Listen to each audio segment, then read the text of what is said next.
Stand in the corner, Elena. Your miserable face ruins the energy of your brother's signing.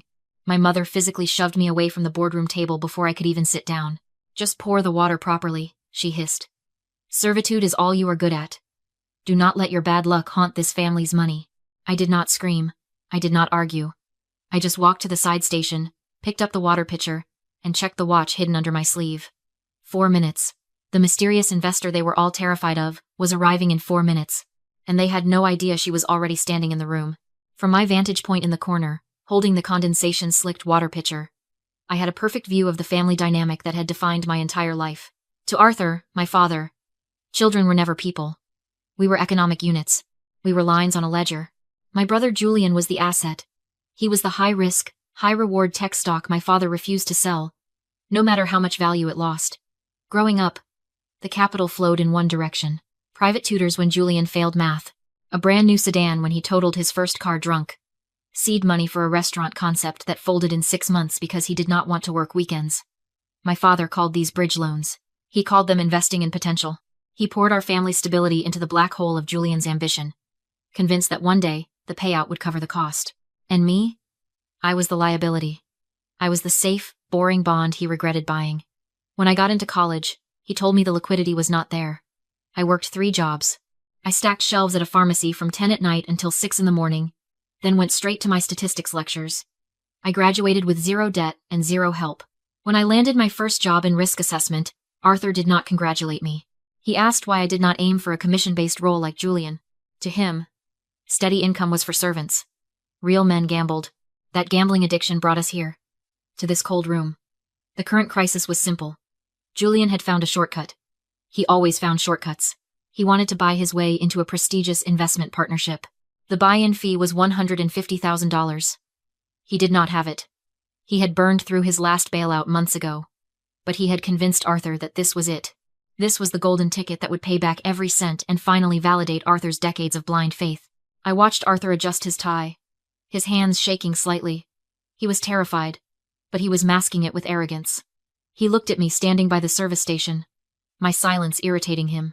You should be taking notes, Elena, he muttered, not bothering to look me in the eye. Julian is about to close the deal that secures this family's legacy, while you pinch pennies and worry about rent. He is thinking big. That is the difference between you two. He leaned back, gesturing around the expensive office that he did not know I paid for. Julian is an asset. You? Investing in you for 30 years was the biggest loss of my life. You are a sunk cost, Elena. At least try to be useful today. Watch how the big dogs eat. I gripped the handle of the pitcher tighter. A sunk cost. That is an economic term for money that has already been spent and cannot be recovered. In rational decision-making, you are supposed to ignore sunk costs. But Arthur was not rational. He was an addict. He had spent so much on Julian that he could not stop now, because stopping would mean admitting that his entire investment strategy, his entire life was a failure. So he sat there, ready to sign away the only thing he had left, his paid-off house, just to keep the fantasy alive. He did not know that I was not the liability anymore. I was the auditor, and I was about to close the books on this family forever. To my family, I was the invisible girl who made sure the coffee was hot and the water glasses were full. But here is the secret I had been keeping for 5 years. I do not work in administration. I do not file paperwork for other people. I am a distressed debt investor. When companies fail, when they bleed money, and their assets turn toxic, I am the one who swoops in. I buy their bad debt for pennies on the dollar, and then I either restructure them or strip them for parts. I am a vulture to some, a savior to others. But to Arthur and Philippa, I was just Elena, the daughter who could not afford a new car. 2 weeks ago, my algorithms flagged a small, aggressive investment firm called Blackwood Partners. They were soliciting new partners with a buy-in fee of $150,000. It was a classic Ponzi structure, bleeding cash and desperate for fresh capital before the regulators shut them down. Julian had been bragging about Blackwood for months. He told everyone who would listen that they headhunted him. He said they recognized his genius. The truth was much simpler. They recognized a mark. They saw a desperate, arrogant man with a father who had a paid-off house, and they opened the door. When I realized my brother was walking into a buzzsaw, my first instinct was to warn them. I almost called Arthur. I almost told him to run. But then I remembered the birthday dinner where they made me sit at the kids' table. I remembered the way Philippa sneered at my shoes. I remembered Julian laughing when I told them I got a promotion, asking if I was finally allowed to use the color copier. So I did not warn them. I bought the buzzsaw. Using a shell company, I purchased the controlling debt of Blackwood Partners 48 hours ago. I did not just own the debt. I effectively owned the firm. I controlled the board. I controlled the hiring process. And I controlled the man walking through that door in 3 minutes. Mr. Sterling was not a senior auditor.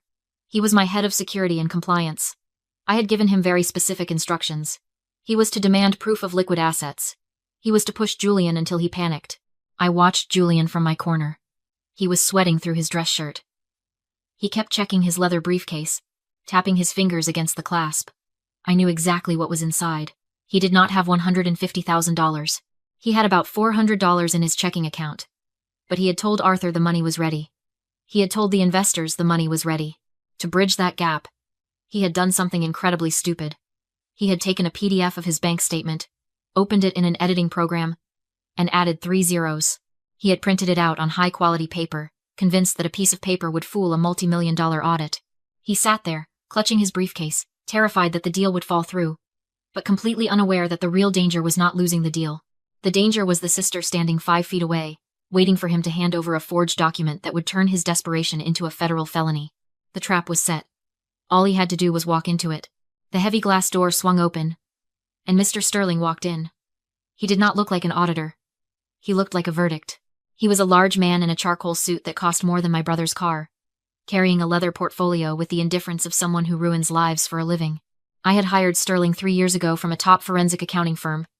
He was loyal, efficient, and terrifying. Today, he was playing his role perfectly. He walked straight past me without even a glance, treating me exactly as my parents did. As furniture. He extended a hand to Julian. "Mr. Julian," Sterling said, his voice deep and smooth. "I have heard a lot about your ambition." Julian stood up too fast, knocking his knee against the table. "Mr. Sterling, yes, it is an honor. My father, Arthur." Arthur beamed, pumping Sterling's hand. "We are ready to move forward. My son is very excited about this partnership." Sterling sat down, opening his portfolio. The air in the room grew heavy. Excitement is good. Solvency is better. We have a tight window to close this round of funding. I assume you have the liquidity proof we discussed? From the corner, my mother snapped her fingers. The sound was sharp, like a dry twig breaking. "Elena," Philippa hissed, pointing at Sterling's empty coaster. "Water. Now. And try not to spill it this time. Honestly, do we have to teach you everything?" I picked up the pitcher. This was the moment where the old Elena would have felt tears pricking her eyes. The old Elena would have felt shame burning in her chest. But I was not her anymore. I was the predator in the room. And silence was my camouflage. I moved to the table. I poured the water into the crystal glass with absolute precision, not a drop wasted. There is a specific kind of power in being invisible. When people think you are nothing, they say everything in front of you. They assume you are too stupid to understand the context. As I filled Julian's glass, I heard him whisper to Arthur, "I fixed the numbers. It looks perfect." I heard Arthur's breath hitch. "You are sure?" "It is a PDF, Dad," Julian whispered back. "They cannot tell." I set the pitcher down and retreated to my station. They thought my silence was submission. They did not realize it was discipline. The dignity of silence is that you hear the things that scream the loudest. Julian cleared his throat, regaining his bravado. He slid a thick, cream-colored envelope across the mahogany table. "Here are the certified bank statements. Mr. Sterling. Proof of $150,000 in liquid cash, ready for transfer." Sterling did not touch the envelope. He looked at me. That was the signal. I stepped forward, keeping my eyes lowered, playing the part of the nervous assistant. "I am so sorry, Mr. Sterling," I said, my voice trembling just enough to be convincing. "I forgot to mention. The document scanner is down. The network is undergoing maintenance." Julian frowned. "So? Just take the paper. Compliance requires a digital original for the blockchain verification." I lied smoothly. "We cannot accept hard copies for the initial buy-in. It is a security protocol." I turned to Julian, offering a helpful, apologetic smile. "Sir, could you just forward the PDF directly from your banking app to this email address? We can process it instantly on the main screen." I pointed to the large monitor on the wall. Julian froze. His hand twitched toward his laptop bag. I knew exactly what he was thinking. He did not have a banking app with $150,000 in it. He had a manipulated file on his hard drive. If he logged into the real bank, he was dead. If he sent the file he made, he was safe, or so he thought. "Right now?" Julian asked, his voice tight. "Time is money, Mr. Julian," Sterling said, checking his Rolex. If we cannot verify funds in the next 10 minutes, I have another partner waiting in the lobby. Panic is a funny thing. It makes you irrational.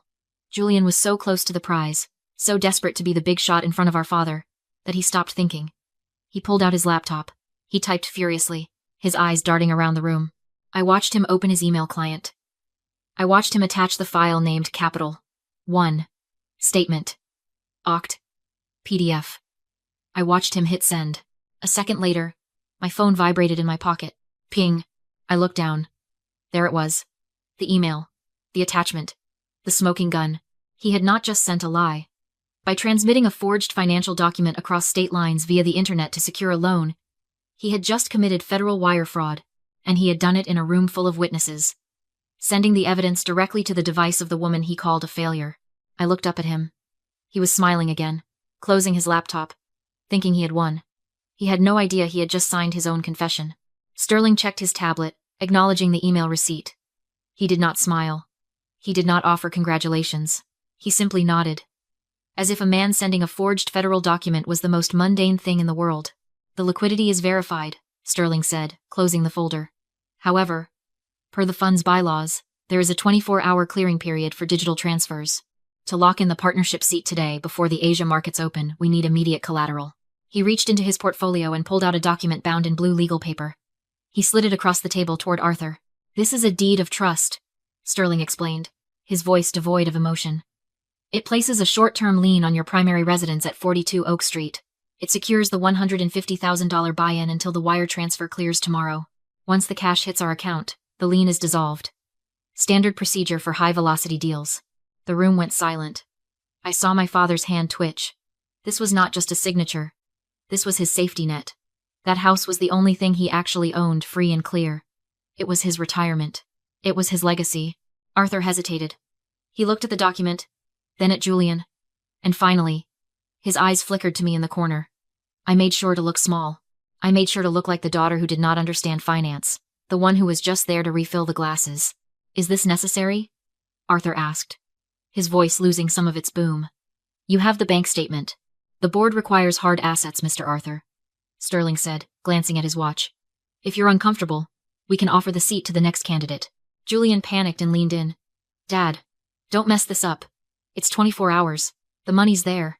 Arthur hesitated, pen hovering. He sensed something was wrong, but Julian knew his weakness. Once I'm partner, Julian whispered. The bonus pays for the Boca Raton condo. Golf course view. You'll be the envy of the club. Fear vanished. Greed replaced it. Arthur had spent 30 years betting on Julian. Sacrificed his daughter, his savings, his morals. Walking away now meant admitting his life's work was a lie. His ego wouldn't allow it. This is how men build empires. Arthur sneered at me. We take risks. He signed. Sterling stamped. Clack thud. The deed of trust was recorded. The house was collateral. The trap was sealed. Julian smirked. When I upgrade security at the new estate, maybe I'll hire you, Elena. You're good at standing quietly in corners. Philippa laughed. With a better suit, maybe. I set down the towel, picked up my phone, and walked to the head of the table. Actually, I said calmly, you won't be hiring anyone. I plugged my phone into the monitor. Mr. Sterling. Pause processing. Sterling stopped. Listening. Arthur barked. Sit down. I tapped the screen. Document A. Incorporation records of the debt fund. Arthur read aloud. Elena Vance. I own the firm. I said. Sterling works for me. Silence. Document B. Real-time account balance. $412.06. Julian went gray. Document C. The statement you submitted. I highlighted the metadata. Created in Adobe Acrobat 1 hour ago. Font mismatch. It's a forgery. I faced him. You just committed federal wire fraud. Minimum sentence. 20 years. Arthur dropped the pen. It was a placeholder. Julian whispered. You were going to steal the money, I said.